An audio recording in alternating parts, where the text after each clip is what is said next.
Oke, pada kesempatan kali ini saya akan menjelaskan mengenai AOL kelompok kami, kelompok 9, mengenai VM Docker yang beranggotakan Tubagus Zaki, Farhan Armandi, dan saya sendiri, Jovan Aleska, dengan NIM 2602105133. Pertama-tama, background atau latar belakang kami dalam memilih VM Docker. Itu karena seringkali dalam proses deployment aplikasi, perbedaan environment antara mesin development dan production itu sering menjadi sumber masalah utama terkait dependensi, versi library, dan konfigurasi sistem. Docker menawarkan solusi dengan menyediakan platform containerization yang memungkinkan aplikasi dan seluruh dependensinya dalam satu unit terisolisasi yang disebut container. Dengan pendekatan ini, aplikasi dapat dijalankan secara konsisten di berbagai lingkungan tanpa khawatir tentang perbedaan sistem operasi atau konfigurasi dasar. Nah, apa itu Docker? Docker adalah sebuah platform kontainerisasi yang menjalankan aplikasi dalam kontainer ringan menggunakan OS host. Perbedaan utama dengan VM yang lain itu Docker hanya mengisolisasi aplikasi dan dependensinya di atas OS host yang sama tanpa memvirtualisasi seluruh mesin, yaitu hardware dan OS-nya, sehingga lebih ringan dan cepat dibandingkan dengan VM. Oke, berikutnya tujuannya. Tujuan Docker itu menjalankan aplikasi dengan memaksimalkan efisiensi, portabilitas, dan deployment aplikasi yang cepat serta ringan untuk dijalankan. Oke, selanjutnya akan dilanjutkan dengan Tubagus. Sekian dari saya, terima kasih. Selanjutnya, di sini saya akan menjelaskan tentang kelebihan dan kekurangan dari Docker. Untuk kelebihan Docker, yang pertama yaitu startup yang cepat dan ringan. Di dalam Docker container dapat dijalankan dalam hitungan detik karena tidak memerlukan booting sistem operasi secara penuh seperti halnya virtual machine. Hal ini membuat proses deployment menjadi lebih cepat dan juga efisien. Lalu yang kedua yaitu hemat sumber daya. Karena kontainer berbagi kernel dari sistem operasi host, penggunaan CPU, memori, dan storage menjadi lebih hemat dibandingkan dengan virtual machine yang menjalankan OS itu sendiri-sendiri. Lalu yang ketiga yaitu mudah diskalakan. Di dalam Docker, kontainer dapat direplikasi atau dihapus dengan cepat sesuai dengan kebutuhan, membuat aplikasi lebih mudah di-scale saat traffic itu meningkat. Lalu untuk kekurangan dari Docker, yaitu yang pertama, kurangnya isolasi jika dibandingkan dengan VM. Kontainer berbagi kernel host, sehingga tingkat isolasinya tidak setinggi virtual machine. Itu bisa menjadi risiko keamanan jika tidak dikelola dengan baik, terutama di lingkungan multitenant. Lalu yang kedua yaitu kebergantungan terhadap OS host.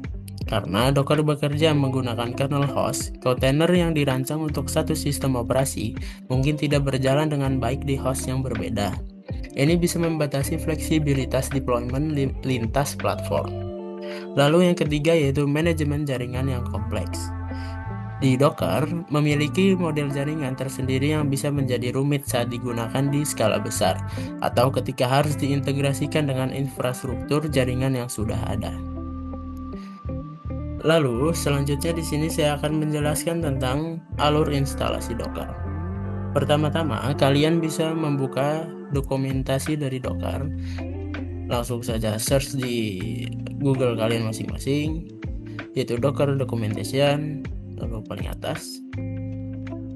Di sini masuk ke bagian manuals. Lalu selanjutnya kita masuk ke products, yaitu Docker Desktop. Masuk ke setup dan install. Di sini kalian pilih sesuaikan dengan device yang kalian gunakan masing-masing. Di sini saya menggunakan Windows. Lalu pilih saja yang paling atas. Dikarenakan saya sudah melakukan instalasi, jadi mari kita cek aja apakah jika sudah melakukan instalasi, kita cek di command prompt apakah Docker sudah terinstall atau belum di device kalian masing-masing dengan mengetikkan Docker version. Di sini sudah terinstall Docker version saya yaitu 27.3.1. Setelah itu biasanya muncul di desktop kalian masing-masing. Ini sudah bisa untuk dibuka dan dijalankan. Halo semuanya, sekarang kita akan hands-on menggunakan Docker. Oke, sebelum itu kita bikin filenya dulu untuk tutorial kali ini. Cara bikinnya itu, kalian tinggal ketik mkdir, terus nama file kalian. Di sini akan aku namain tutor Docker. Nah, setelah itu kita masuk ke file yang udah kita buat. Setelah itu kita akan buka VS Code. Oke, sebelumnya saya akan menjelaskan dulu fungsi Docker dan apa yang akan kita gunakan, fungsi mana yang akan kita gunakan hari ini. Nah, jadi Docker file itu memungkinkan kita untuk push atau pull image ke Docker Hub. Nah, nanti image yang udah di pull atau push ke Docker Hub itu bisa digunakan atau bisa kita gunakan ke device kita tanpa membangun image tersebut dari awal. Jadi dengan begitu, kita bisa menjalankan aplikasi atau image yang udah kita push atau pull dengan lancar. Oke, satu contoh ini. Misalnya kita nggak pakai Docker, kita pakai JS biasa. Kita mau print hello world.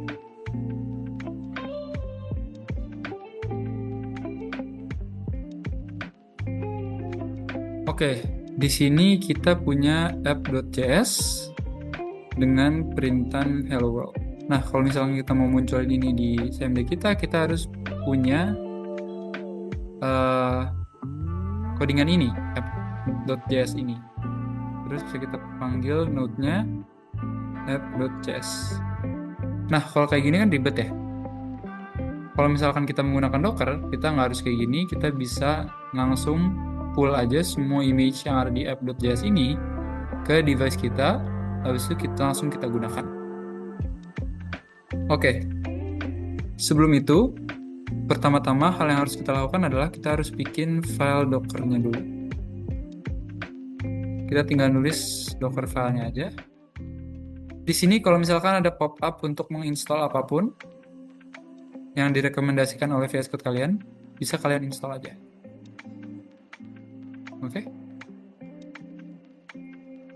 Nah, kalau udah kita bikin Docker filenya, kita akan mengcopy semua yang ada di app.js yang sebelumnya kita buat.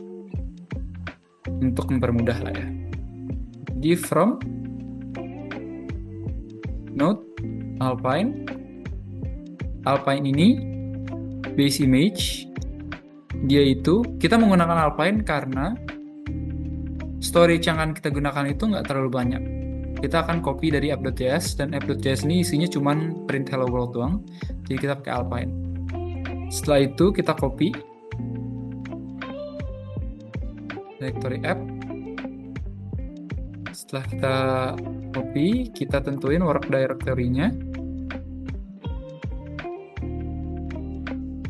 Setelah itu kita copy isinya. Oke. Di sini kita sudah mengcopy semua yang ada di app.js-nya. Kalau misalkan udah kayak gini, kita tinggal masukin ke Docker file-nya. Caranya itu, pertama kita build dulu Docker-nya dengan cara docker build strip t, nama file kita yaitu tutor strip docker. Setelah itu titik. Di sini lagi building. Nah, kalau misalkan udah, kita bisa melihat apakah Docker kita sudah di-build atau belum. Dengan cara docker image ls. Di sini kita bisa lihat repository yang udah kita buat dalam Docker ini. Ada tutor Docker, tutorial Docker, hello Docker, sama Jupyter yang telah saya buat. Di sini kita bisa lihat waktu pembuatannya, size-nya, karena kita pakai Alpine, size-nya cuma 233 MB. Dari sini, kita bisa run app.js-nya. Dan docker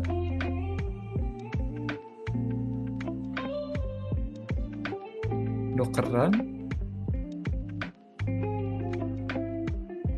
Nama file kita yaitu tutor docker.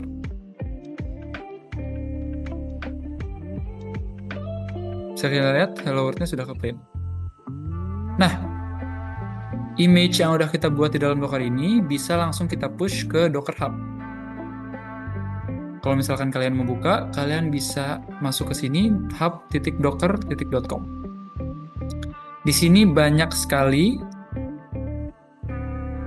image yang udah di push sama orang-orang. Nah, di sini kita bisa pakai aja. Cara menggunakan image dalam Docker Hub itu, kita bisa ke Play with Docker. Nah, di sini sebelum kalian ada tombol start, kalian harus login dulu. Loginnya itu bisa pakai GitHub, bisa pakai akun Google kalian, bisa pakai Microsoft dan lain-lain. Di sini saya udah login, tinggal di start aja. Kalau misalkan udah di start, dia akan masuk ke sini. Nah, kita akan langsung ke add new instance saja. Di sini kita bisa nge-pull semua yang ada di Docker Hub di sini. Sebelumnya kita cek dulu apakah dalam sini ada node atau tidak, ada image atau enggak.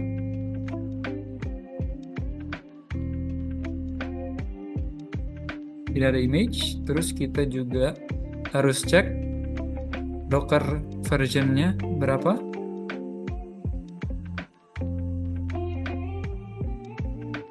.27.1 udah sama seperti Docker version kita.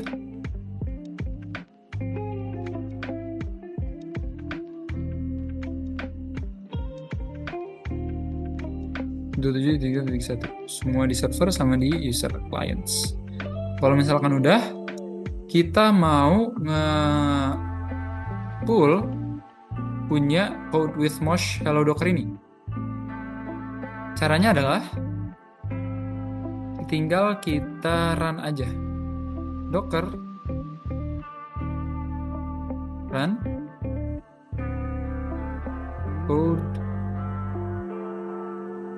with Mosh / hello docker. Tinggal docker run dan juga nama image yang udah di push sama orang ini. Setelah itu enter, dia akan nge-extract semuanya yang ada di dalam code with Mosh ini. Cara ngecek kita berhasil nge-pull atau enggak itu, kita tinggal ketik docker image ls. Di sini udah ada repository 1 code with Mosh Hello Docker yang udah dibuat 4 tahun yang lalu dengan size 112 MB.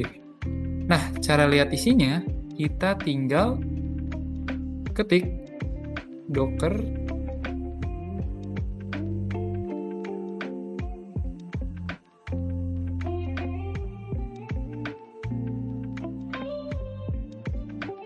sama kayak tadi, run code with Mosh / hello docker. Sudah muncul hello world. Nah, kalau misalkan kalian mau nge-pull ataupun di dalam ini, kalian bisa, kalau misalkan kalian mau nyari komen-komennya, kalian bisa cari aja komen from docker hub. Di sini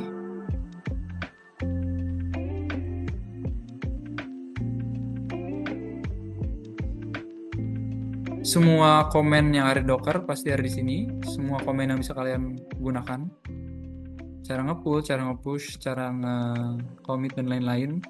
Jadi intinya Docker ini cuman buat transfer image ke Docker Hub biar bisa dipakai oleh semua orang.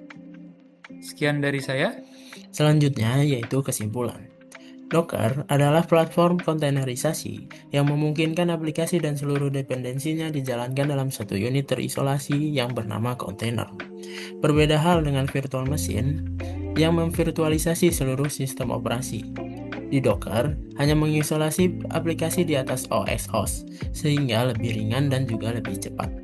Pendekatan ini membantu mengatasi masalah perbedaan environment antara development dan juga di dalam production, terutama terkait dependensi, versi library, dan konfigurasi sistem. Dengan Docker, proses deployment menjadi lebih efisien, portable, dan konsisten di berbagai lingkungan. Beberapa kelebihan Docker antara lain yaitu startup yang cepat, penggunaan sumber daya yang efisien, dan kemudahan dalam pengskalaan aplikasi.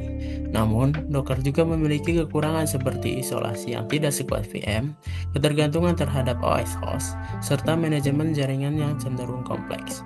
Namun, secara keseluruhan, Docker sangat bermanfaat dalam pengembangan dan deployment aplikasi modern, selama pengguna memahami cara kerja serta keterbatasannya. Sekian penjelasan dan tutorial dalam menggunakan Docker dari kelompok kami. Terima kasih.